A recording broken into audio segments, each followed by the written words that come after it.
Welcome back. It's week 8.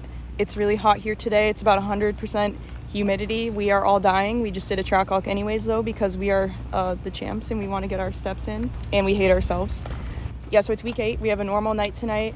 You know, might be some thunderstorms later, so keeping that in mind, we did a lot at the shop this week to change the setup of the car and make it a little bit better. I think last week we didn't do too bad, but we just got stuck on the outside and there was nothing we could really do about that. It just happens. The outside is so useless at Stafford, just how it works around here.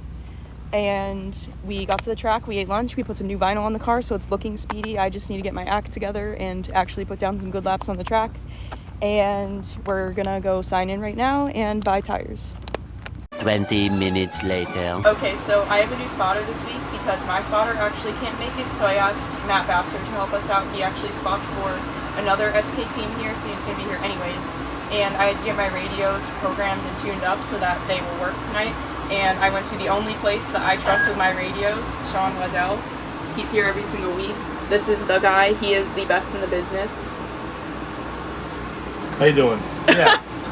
So I'm going to try to help out little Alexandra here, and hopefully with a new spotter she can turn her luck around because so far this year it's been less than stellar, but I know she can get it done, and hopefully with a new spotter it'll help her out.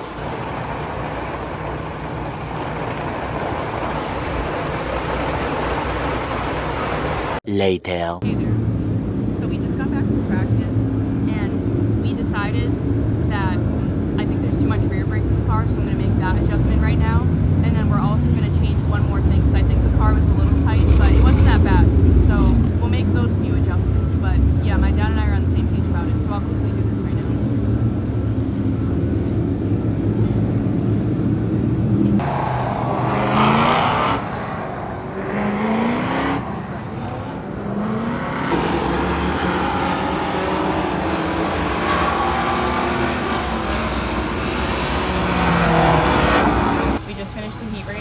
I started 4th and I finished 1st. I hung out on the outside for a few laps, got by the 3rd place car and eventually the 2nd place car.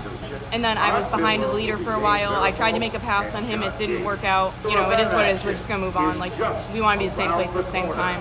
And then on the last lap I was able to pass him. So now we're gonna be starting 4th in the feature on the outside, which is so lovely, but the car is in one piece and we checked it over and nut and bolt everything so that everything is tight, and yeah, that's it. Here they come, about ready to fire the gun as we are set to begin. Feature event for the late models. Double greens are in the air and down into turn number 1. Zarola tries to lead the bottom shot, but it is Tom Fern. Goes to the outside. Fern gets a little bit loose. Here comes BJ Zarola.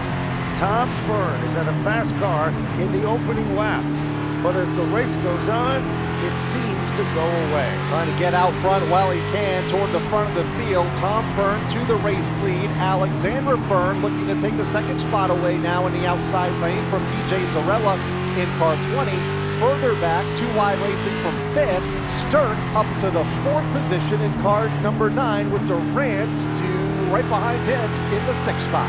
Keep your eyes on Alexander Fern, car number 12. The SAFCO Forwards machine wheeling in on Tom Fern. Oh, trouble now, Fern is sideways. Alexander is locked together as the road was blocked.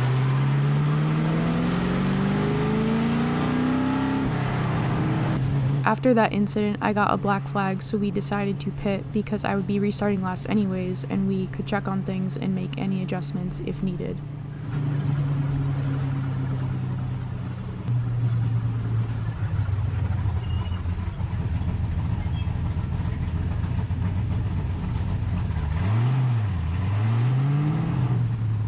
As soon as I got back on the track, race control actually decided to put the entire field on pit road due to rain, as you can see on the camera here.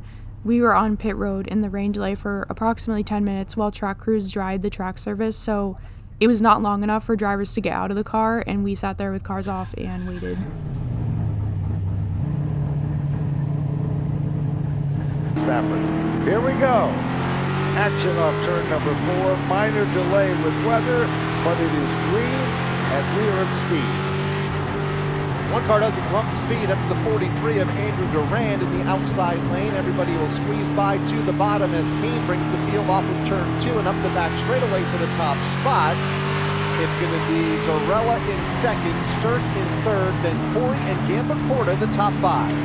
It's almost unbelievable to see that Gambacorta this early in the event with only 3 laps, a mile and a half, as the defending champion and the point leader, has moved into the top 5.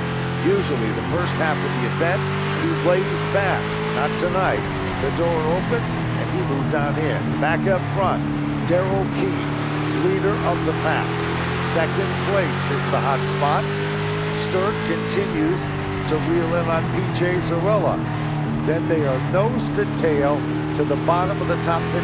Butler now being pressured in the mid-pack of cars by Alexandra Fern. Trying to climb back up through the field in car number 12 after that lap 2 incident on the back straightaway.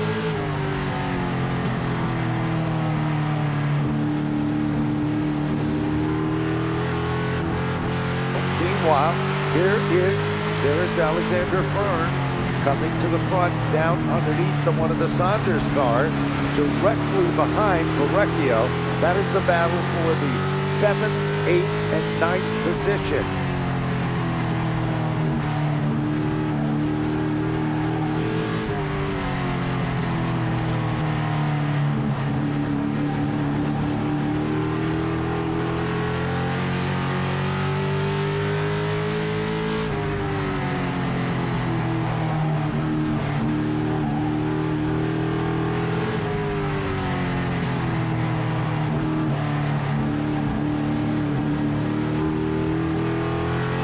They battle for 5th. Verrecchio to the inside of Meyer for that 5th spot. Here is Fern up to the 6th spot in car number 12.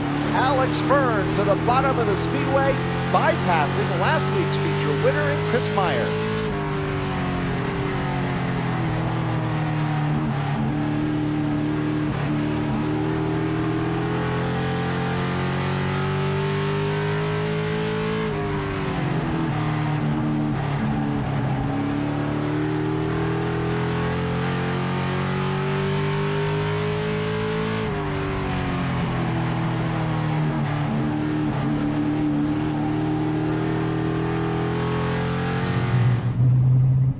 Again, race control decided to bring the field down pit road because there was rain in the area and also gear oil all over the track that needed to be cleaned up.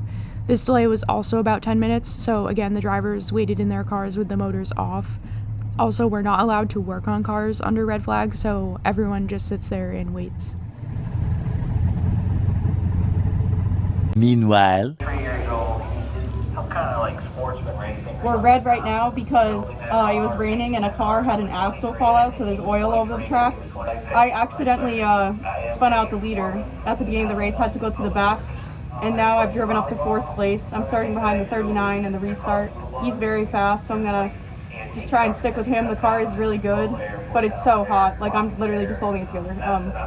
Yeah, so we're just stopped on pit road right now waiting. Probably watched it over by now.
Once again, we decided to pit because I was the caution car and would be restarting last, and we could check on things and make sure all 4 corners of the car were okay before continuing the race.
Overall, we had a very up and down day. The car was the best it has ever been, and I mean it this time.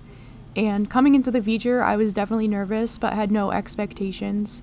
To drive from the back to the front like that in 30 laps is something I am extremely proud of, and very thankful to my team for sticking with me and working so hard on the car this week and the entire year. We had a great car and passed the most cars in the field on the journey from dead last to second place. I was closing in on the leader when the caution came out, and I literally said out loud, "God damn it," because I was looking forward to racing the 79 for the win. At that point, we had both checked out, but that is part of racing. I am pretty mad at myself for the lap 2 incident. I did exactly what I was complaining about in the video 2 weeks ago when the 92 made the same BS move on me. In my view, this is also me throwing the entire race because I knew we had a good car and I put myself in this position. If I did not do that, it may have been different, but I have to own it and move on. I did not mean to do it on purpose, but it still happened anyways, and I deserve the black flag for this, so again, just have to own it and move on. The only thing left to do after these types of early race incidents is to regroup, keep calm, and run your race, and that is exactly what we did, so I would say it was a good recovery. The race was also quite interesting because there was a lot of close racing and a lot of fast cars. For example, this pass with the 39 and the 9 was close racing, I would say. I wanted to follow the 9 under the 39, and I saw him going up the track, so I decided to try and keep it on the bottom as much as possible. But the 9 was getting bumped from both corners, and we all stacked up trying to hold it together. Another example is the restart with the 79 and some of the others up front. Everyone is going for the win and trying to be defensive and also hold their lines, and then some things just stack up. This all kind of segues into the spin in turn 1 at the end of the race. I was on top in a 3-wide situation and went into the corner and lost grip. The high groove has no grip and was probably a little wet as well, so I had a lot of wheel in it to try and keep it out of the wall and get the car to turn. And once I found some grip, I came down more than expected into the 23. Thankfully, I did not collect anyone else, so objectively this really is not a big deal. 3-wide generally never works though, so sooner or later someone would have gotten the short end of the stick in this situation. I'm usually hesitant to go 3-wide for this reason, but everyone is going for the win, so I get it. A thing I have been thinking about as well in the late models is there are a lot of different driving styles ranging from passive to proactive to aggressive, some of which I am not used to. I used to race in limited late models at Stafford at a time when the racing styles in that division were relatively clean. I do not raise this as an excuse for my driving, but I think it's just something I've been thinking about and need to deal with in future races. Also, we are a spotter racing division, so unlike the limiteds, which have no spotter and only a spot mirror and a rearview mirror, in the late models we have spotters, so passing and racing with others in general is slightly different.